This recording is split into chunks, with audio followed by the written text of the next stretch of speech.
श्री शिवाय नमस्तुभ्यम। ओम नमः शिवाय। दोस्तों, कैसे हैं आप? ये बताने के लिए कमेंट्स बॉक्स में हर हर महादेव हमेशा की तरह जरूर लिख दीजिएगा।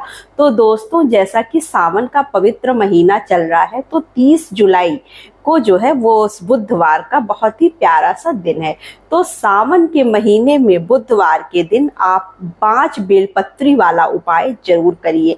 5 बेलपत्री 5 जगह पर हमें किस तरह से, कैसे और किस किस को चढ़ाना है, तो आज मैं इसी के बारे में आपको बताऊंगी। ऐसे ही कुछ उपाय बुधवार के मैं बताऊंगी जो आपके बहुत ही काम के होंगे। देखिए, अगर आपकी कोई भी मनोकामना पूर्ण नहीं हो रही है, पूज्य पंडित प्रदीप मिश्रा जी ने अपनी कथा में बताया कि अगर आपकी कोई भी मनोकामना आज जो बहुत लंबे टाइम से नहीं पूर्ण हो रही है, मनोकामना किसी की कुछ भी हो सकती है, तो उसके लिए यह उपाय वो जरूर करें। तो यहाँ पर आपको क्या करना है, 5 बेलपत्र लेनी है।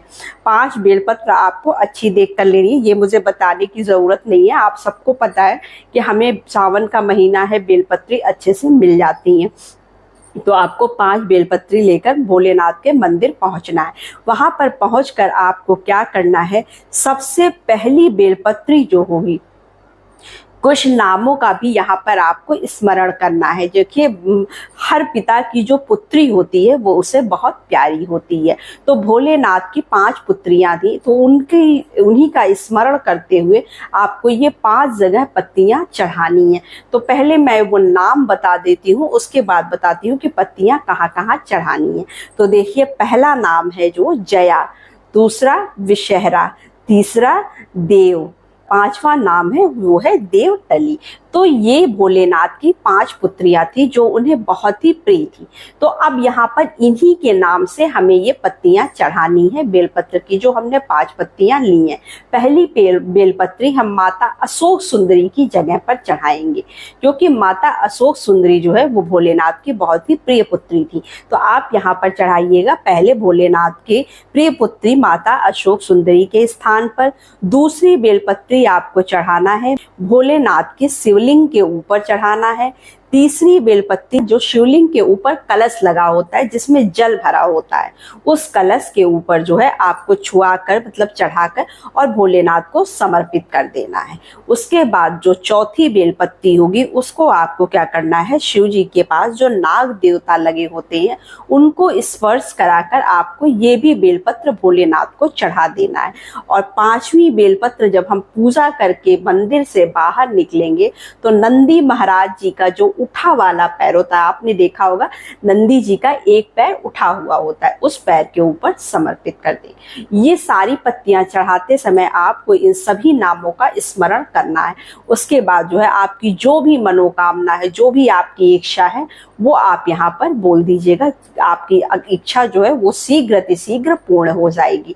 तो ये जो मैंने आपको उपाय बताया, ये मनोकामना पूर्ति का उपाय ही है। तो आपकी अगर कोई भी मनोकामना है जो पूर्ण नहीं हो पा रही है, तो आपकी इस उपाय से जो है ये मनोकामना जरूर पूर्ण हो जाएगी। तो अब बढ़ते हैं हम अपने दूसरे उपाय की तरफ कि यहाँ पर दूसरा उपाय हमें किस चीज के लिए करना है। तो यहाँ पर मैं जो दूसरा उपाय बताने वाली हूँ वो रोग से संबंधित है।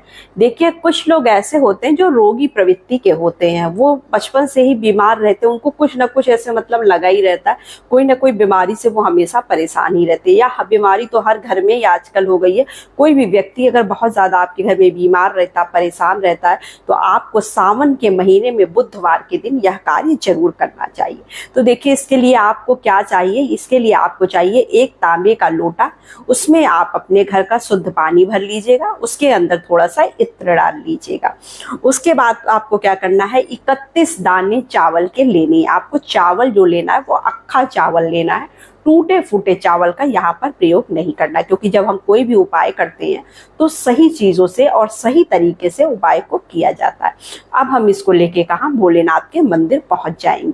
भोलेनाथ के मंदिर पहुंचने के बाद आपके मुख की जो दिशा होगी वो किधर होगी, उत्तर दिशा की तरफ।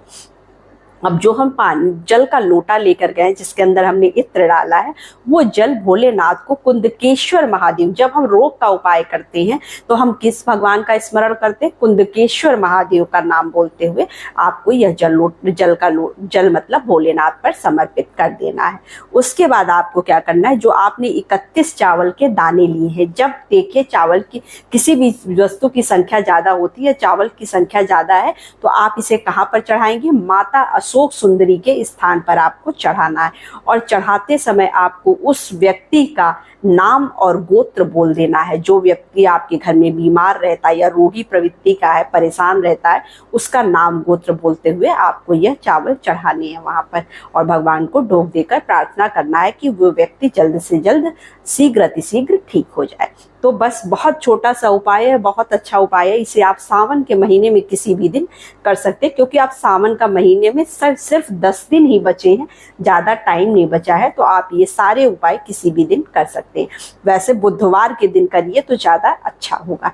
अब चलिए मैं बताती हूँ आपको तीसरा उपाय कि तीसरा उपाय यहाँ पर क्या करना है आपको और किस चीज के लिए करना है। तो मैं जो यहाँ पर तीसरा उपाय बताने वाली हूँ वो देखिए, लड़ाई झगड़ा कलह कलेश बिला वजह भी लड़ाई झगड़ा करते रहते हैं या बहुत क्रोधी प्रवृत्ति के होते हैं, झूठे वो क्रोध करते रहते हैं, छोटी छोटी बातों पे क्रोध करते रहते हैं, तो आपको यह उपाय सावन के महीने के बुधवार को जरूर करना चाहिए। तो यहाँ पर आपको क्या लेना है, एक बेलपत्री लेनी है, सिर्फ आपको एक बेलपत्र लेना है। बहुत ही छोटा सा उपाय है और बहुत अच्छा उपाय है। इसके लिए आपको भोलेनाथ के मंदिर जाना है।